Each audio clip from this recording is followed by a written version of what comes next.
La metodología aula invertida o Flipped Classroom, que es su nombre en inglés, ha tomado muchísima importancia como metodología de aprendizaje durante los últimos años y en todos los niveles escolares, desde niveles básicos hasta superiores. Y en este video vamos a ver de qué se trata, de qué va este método, cómo puedes aplicarlo en tus clases y un montón de herramientas que te tengo que contar. Así que quédate hasta el final de este video si te quieres enterar de toda esta información. Yo soy Adrián Robles y bienvenidos. Bueno, para empezar, tienes que saber que esta metodología de aula invertida pertenece al conjunto de metodologías conocidas como metodologías activas del aprendizaje, cuya característica más importante es que el alumno o el estudiante toma un rol protagónico en la construcción de su propio conocimiento y el rol del docente no es que quede desplazado completamente, sino que cambia más a una especie de guía que de fuente de información dentro del aula. En resumen, esta metodología trata de lo siguiente. Flipped Classroom o aula invertida permite que los procesos cognitivos de menor nivel los realicen los estudiantes fuera del aula o fuera de las sesiones de clase, ya sea que sean sesiones virtuales o sesiones presenciales, y las tareas que requieren procesos cognitivos más complejos se realicen bajo la supervisión del docente que cambia su papel de fuente de información a guía. Y normalmente los procesos cognitivos que requieren menor esfuerzo o que son de menor nivel para los estudiantes son exactamente los que se llevan normalmente en las aulas, que es la recepción y transmisión de información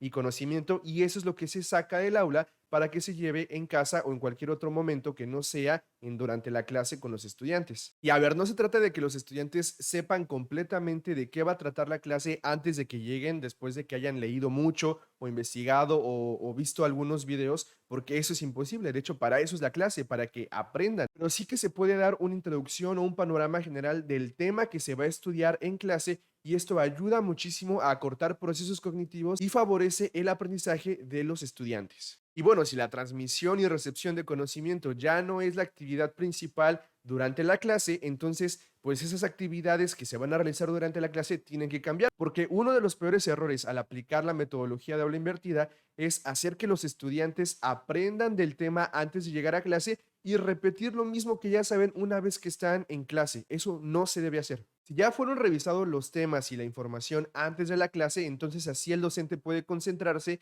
en los temas o tareas de mayor complejidad, de mayor dificultad, pero ya en presencia de los estudiantes. Por eso se llama aula invertida o flipped classroom, porque se deja la transmisión y recepción del conocimiento fuera de la clase y dentro de la clase o durante esas sesiones se realizan tareas o trabajos que permiten la aplicación de ese conocimiento que ya se adquirió. Y es que la filosofía que hay detrás de Flipped Classroom se me hace muy importante porque el recurso más valioso de un aula de clases no son las computadoras, no es el pizarrón, no son las tecnologías que se puedan aplicar, no son los libros, es el docente y darle al docente ese rol de fuente de información, de bocina, que está todo el tiempo escupiendo información y conocimiento y los estudiantes nada más se dedican a recibir y a adquirir esa información, es darle un rol y un uso muy poco significativo a lo que el docente puede hacer con los estudiantes. Pero bueno, esta metodología no nada más es de invertir la información para que se haga o se revise en casa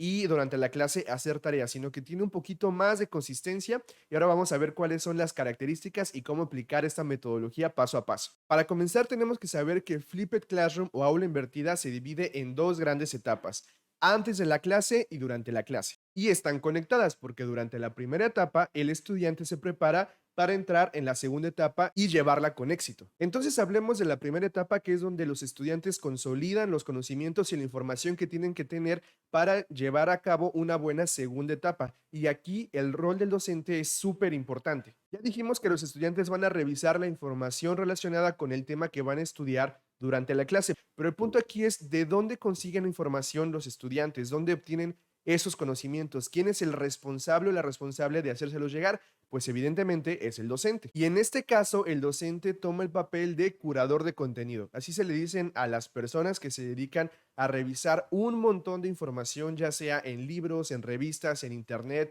en videos, como por ejemplo en YouTube o en otras plataformas donde se pueden encontrar este tipo de información que tiene que ver con educación y se dedican a verlo, a analizarlo, a revisarlo y hacer un triaje para saber cuál es esa información o esos contenidos que vale la pena hacerles llegar a los estudiantes y cuáles no vale la pena. Eso es la curación de contenido eso es responsabilidad del docente y una vez que se tiene ese set de contenidos que se le tiene que hacer llegar a los estudiantes, pues se les manda a través de una aula virtual o de un grupo de WhatsApp o de un grupo de Facebook para que puedan revisar con ciertos días de anticipación esos temas y esos contenidos y lleguen preparados para la segunda etapa del aula invertida. También algo muy utilizado y de hecho que se hizo muy común durante la pandemia es que los propios docentes generan su propio contenido a través de grabaciones como esta que estoy haciendo o a través de grabar sesiones previas con estudiantes y subirlas a YouTube para que estudiantes que van a revisar los mismos contenidos ya tengan esas grabaciones previas. Es también algo muy posible, lleva más tiempo, lleva más esfuerzo, pero también es algo muy valioso porque de esta manera los estudiantes pueden adquirir exactamente el conocimiento y recibir la información que necesitan para que realicen la segunda etapa y está personalizada por su docente. Hay muchísimas herramientas para realizar este tipo de contenidos. Por ejemplo, está OBS, que es lo que yo estoy utilizando en este momento, pero hay muchas otras más. Y de hecho, si te gustaría un video de todas estas plataformas o herramientas que se pueden utilizar para crear contenido, déjame un comentario y preparamos un video de eso. Y ok, supongamos que ya el docente hizo la curación de contenido, hizo llegar ese contenido a los estudiantes ya revisaron esa información previa, ya cumplieron la primera etapa y están listos para pasar a la segunda etapa que es durante la sesión presencial o síncrona, puede ser virtualmente. ¿Y ahora qué sucede en esa segunda etapa? ¿De qué se trata? ¿Qué es lo que van a hacer si ya no van a revisar información? Pues en la segunda etapa los estudiantes tienen que tener experiencias de aprendizaje y el docente va a fungir como un rol de guía o de acompañador. Y en esta etapa, de verdad que las posibilidades son infinitas. En serio que la imaginación es tu límite. Puedes hacer muchísimas cosas. Por ejemplo, se puede llevar a cabo toda una sesión de preguntas y respuestas respecto a la información que se revisó en etapa 1, o se puede llevar a cabo toda una sesión de ejercicios y problemas relacionados con el tema, sobre todo si son temas relacionados con ciencias y matemáticas, esto ayuda muchísimo. Se pueden aplicar metodologías del aprendizaje, por ejemplo, aprendizaje basado en problemas, aprendizaje basado en retos, aprendizaje basado en proyectos. Te recomiendo que veas algunos videos de este canal donde he hablado acerca de estas metodologías y cómo llevarlas a cabo. Se pueden hacer sesiones de debate, sesiones de discusión y un montón de cosas que puedes hacer en la etapa 2, pero sobre todo no repitas la misma información y el mismo contenido que ya revisaron los estudiantes durante la etapa 1. Y la segunda actividad que se tiene que hacer, si bien no en cada sesión que se tenga de la etapa 2, pero sí en ciertas sesiones clave, es la evaluación del aprendizaje. Pero como estamos hablando de aula invertida, que es parte de las metodologías activas de aprendizaje, pues también el instrumento de evaluación tiene que cambiar, ¿no? No te quedes únicamente en aplicar el típico test de opción múltiple para verificar los conocimientos, sino que puedes aplicar muchas otras herramientas bien interesantes, por ejemplo, portafolios de evidencias, proyectos y exposiciones evaluados con rúbricas o aplicar hasta instrumentos de autoevaluación también funciona muy bien con esta metodología. En realidad tienes que considerar lo que más se adecue a tus necesidades y a las necesidades de tus estudiantes y también dependiendo en qué nivel escolar te encuentras y qué materia estés enseñando. Y bueno, para concluir, puedo decir que la metodología aula invertida o Flipped Classroom se me hace algo súper interesante de aplicar en las clases de cualquier nivel académico, que se le da al docente un rol de guía o de acompañador que no se ve mucho y normalmente estamos acostumbrados a que los docentes sean las fuentes de información o que sean esas bocinas de conocimiento, pero en este caso se convierten en guías para ayudar a resolver ejercicios, para llevar debates, para aplicar metodologías como aprendizaje basado en proyectos, en problemas, y eso se me hace muy, muy, muy interesante. Lo que sí hay que considerar es que planear una clase basada en la metodología aula invertida lleva más tiempo por la etapa 1, que es la curación de contenidos, y por la etapa 2, que es saber qué vamos a hacer, porque si bien la improvisación funciona, la etapa 2, que son las sesiones síncronas, presenciales o virtuales, pues no pueden ser completamente improvisadas, tienes que llevar algo preparado, esos debates, argumentaciones, proyectos, problemas, preguntas, tienen que ser planeadas con bastante tiempo de anticipación. Y también otra cosa que funciona, y esto se ve mucho en la investigación educativa,